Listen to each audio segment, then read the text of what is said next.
Welcome, everybody. My name is Kim Stewart, and I'm hosting our Crave Optimal Health weekly podcast this week. I'm excited if you're joining us, whether it's online by podcast or on YouTube. I want to welcome you. And today we're talking about Dr. A's Habits of Health, Chapter 11. And it is about the science of healthy eating and weight loss. So we're just going to be kind of turning in our chapters. And I would love it if we can just kind of hop off of mute and just participate together. We don't have a set leader to this morning. I don't know of one anyway. So this is going to be just our own little book club here. And what do you have highlighted? What has stood out to you in this chapter? So some of the, talking about frequent fuelings and portion control. And it really goes into how we should set up our healthy eating kind of long-term and what percentages, like 50% of our food should come from carbohydrates. Do I hear somebody off of mute? Love to have you join in. Talking about our insulin resistance. 20 to 25% of our food should come from proteins. Even a little section on alcohol, how that fits in. Let's see here. This is a power chapter. It is a long chapter, so there's a lot of information here. Anybody have a takeaway that they want to jump in with right away?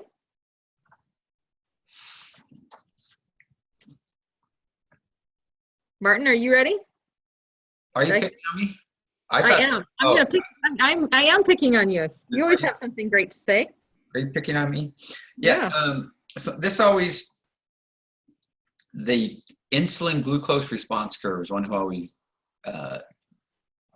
perks me up because it reminds me of when the food we eat, how it affects our body, how it affects our insulin and our blood glucose. And for those of you that have children or that have gone to the fair, it's like taking our body on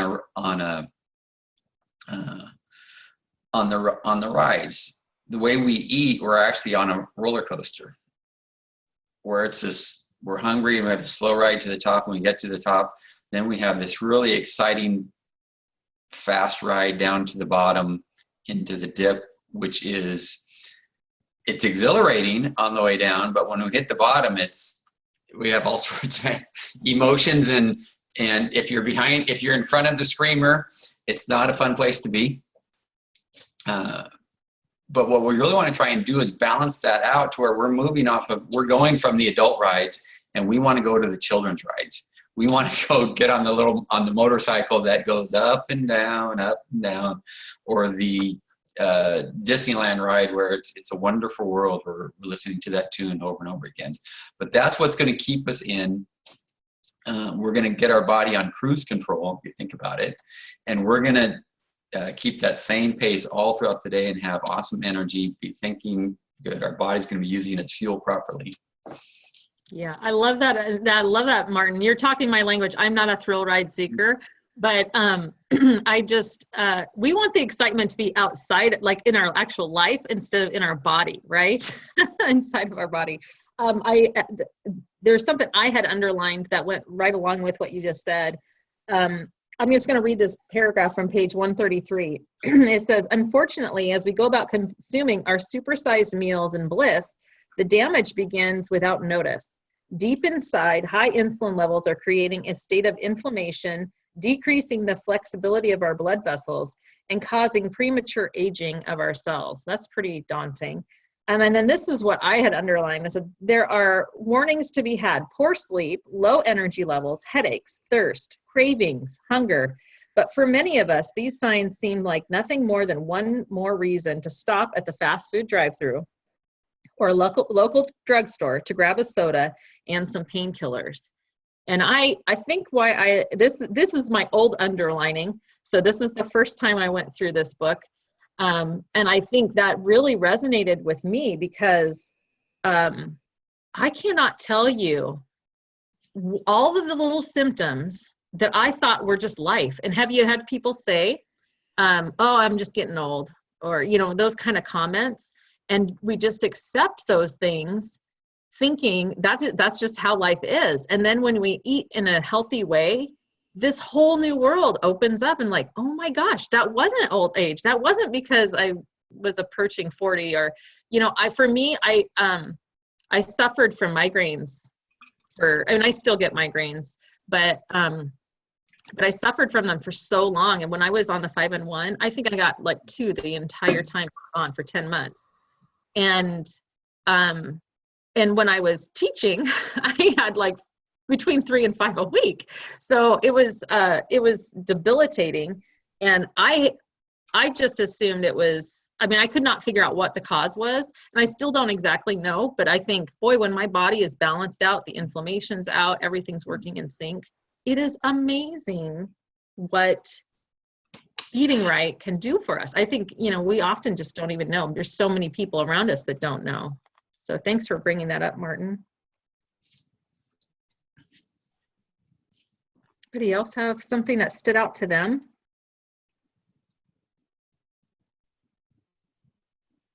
I like the little margins too on the side on the green, you know, just some of the you know, some of these charts, like on page 134, 135, it shows the insulin levels based on different things that you're eating. Mm-hmm. The other thing that I liked in this, since I'll bring something else up, and when I'm speaking with individuals about health, what's one of the dirty little, or the 3 dirty little secrets that the food industry uses? Because the food that is sold in the stores, the large corporations, their sole purpose is to get us to buy their product.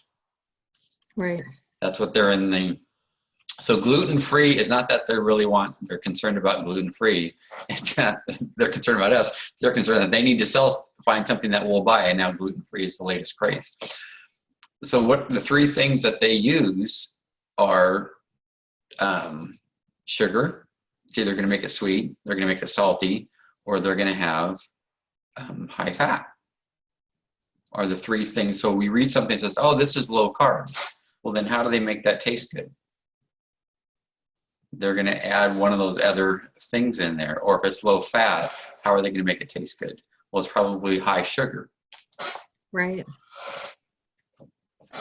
Yeah, I was shocked. I had read labels before, but I didn't realize, you know, like a lot of the reduced fat, I was shocked at how much the carbohydrates went up. Did anybody else experience that as they're becoming more aware of, you know, the food that they're eating? Any surprises that you went to the grocery store and were surprised by?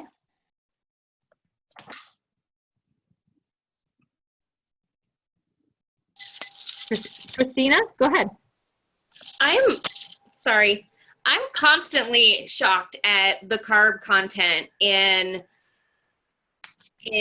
food in general. I just don't understand. I'm like, people lived on fruits and vegetables homegrown all the time, like way back when, and how come we need all this junk? There's so much junk in the store. I just walk through and I'm like, oh my Lanta, I can't believe I missed that, you know, like, oh boy, you know, it just blows my mind. And, you know, I've been implementing this program for 6 months now, and my husband isn't on the bandwagon. He probably won't ever get on the bandwagon at this point. Yeah, tell him all about Dada. So, but to be able to implement healthy choices in our household has rubbed off on him. He's working on eating smaller meals more frequently throughout the day. And, you know, so, I mean, the habits are there. They're forming in a house, you know, so it just shocks me that I lived on, you know, Oreos and chocolate milk for forever, you know, like, how did that happen? Well, yeah, and I just as a great awareness, I know, so I was not always heavy, in high school as an athlete, and you know, I think about the way I ate then. I did not eat healthy, that's for sure. Yeah. And so it's, I think learning about these things now later, I'm just realizing that I probably was doing as much or more damage then as I was even in my adulthood. I was heavy, but I actually ate some healthy things during that time that were probably benefiting me on the inside, not on the outside. On page 137, just looking at the protein heading, anybody else surprised by the amount of protein that they had to change to eating? For me, that it was just a lot more than I had eaten in the past, I think. And that's probably because of cultural influences, you know, just like the carbs. There's so many carbs. So to make that adjustment and be comparing protein in there was a little bit of a new thing. And it says, you know, while protein provides energy, it's also our body's building block for cellular structure, immune function, and a myriad health-giving processes. And then at the very bottom of that same paragraph on 137 says, and regular protein means that your body has adequate building material for the repair and growth of critical support structures. You know, to me, this is just, this is a whole level of information that even though I had struggled with my weight for 15 years and done all kinds of research, these are some of the little new things that kind of popped up to me. Anybody else have that experience with the protein or something else in the chapter? I kind of, off of the protein deal, on page 140, my coach is Dawn Carpenter. I remember when I was transitioning to maintain weight and work on other goals, one of my things was hunger. And she's like, protein, get your protein in first. And I like this section because it's easy to grab quick snacks if you're hungry. That might last you half an hour before you're going to be hungry again. And I like the chart that explains that. So that was a big thing for me, and even clients I work with, if they feel like they're hungry and they're on the 5-in-1, that's the first thing we talk about is like, are you measuring your protein? Because you can kind of slack in that. Like eyeball it, looks like enough, or like you said, it's more than you ever had before, so it must be enough, but it's 5 to 7 ounces for a reason. But just the value of protein, because it's healthy and it keeps your hunger away. It's like there's so many benefits from that, but that's one of the big things I learned from this chapter and just from my coach too, just the importance of that. Right. Well, I think I love that chart too, Carrie. It's such an important thing. And I love how you said that, you know, if you're a health coach, that's a really great question to ask, you know, well, what did you have for your lean and green? And, you know, we can measure, and I've even asked sometimes, did you measure your protein or did you measure your vegetables? Oh yeah. And, you know, so tell me what did it look like on your plate? Because sometimes you know, I've measured it in my mind, you know, it's like, it was shocking to me how much food came in the lean and green the very first time that I had it. And just realizing, you know, if it's a chicken breast, it's probably 2 regular sized chicken breasts. I mean, that's 6 ounces is a lot. So it's a great reminder. And a lot of times if people are hungry, that's a really great question. I love that, Carrie. I was speaking with a client the other day, and who was, you find that when clients struggle, they get focused on we have 2 scales really that we're talking about that they should be using, the kitchen scale and the bathroom scale. Right. And when they start struggling, it seems like they're focused on one and omitting the other. Right. That's a great point. I love that. That's a good post of some kind. Which scale are you focused on? Kim? Yeah. This is Randy Rich. Hi, Randy. One of the things that we've noticed, you know, going along with what Carrie was saying around hunger, there's a note down there at the bottom of page 141, and both my wife and I have experienced this in being a part of the journey, is that a lot of times our hunger is really not so much hunger as it is thirst and getting your water in. And that's, you know, that's hard for a lot of folks. I kind of go overboard now, and I didn't before. I'd probably have a glass of water, you know, maybe an entire day. Now I drink about 180 ounces a day. But on the other hand, there are people who don't like water. We've dealt with this, you know, with some of our new clients. Well, I don't like water. And so, but yet the hunger pangs may be purely due to the fact that you aren't getting that thirst portion satisfied. And so that's one of the things I think that we have found is that water is very important in the whole process. And we discovered that we're actually in Montana now. And on our drive over on Saturday, we didn't have that much water because we didn't want to be stopping all the time. Yeah. And then as a result of that, at the end of the day, we really felt that the lack of the water probably didn't help us in the way we felt once we arrived. And what did you experience? Well, yeah, when we were coming over, like you said, we didn't have much water. So when we got here, I was like, he looks at me and he goes, "You look really tired." And I said, "Well, I feel really tired." And so I realized I hadn't drank any water. And so I drank, my whole glass of water. And it was like, wow, everything just kind of filled up inside of me. And I was like, it was like watering a plant. I mean, it's seriously, it was like, wow, I feel so much better just after a glass of water. And, but I'm not, like you said, driving over here, there's not too many places to stop between Spokane and Montana. So we took it on the light side, but yeah, the thirsting, and we're dealing with his sister right now who does not like water at all. So I'm trying to come up with remedies to get her through that part of it as well. Yeah. Oh, I love those points. I mean, that's just, I love that enough, like a plan. Like just, I guess I just bloomed. Yeah, it's so true. And I can totally relate to those people. My mom, it's funny because here I lead these huddles sometimes and my mom will join sometimes and she's like, "Well, I told you to drink your water. I told you since you were a kid, you never listened to me." And it's like, "Well, Mom, I finally know why now. You just told me to drink my water. You can tell me why." And it really helped me. I'm not one that really enjoys water.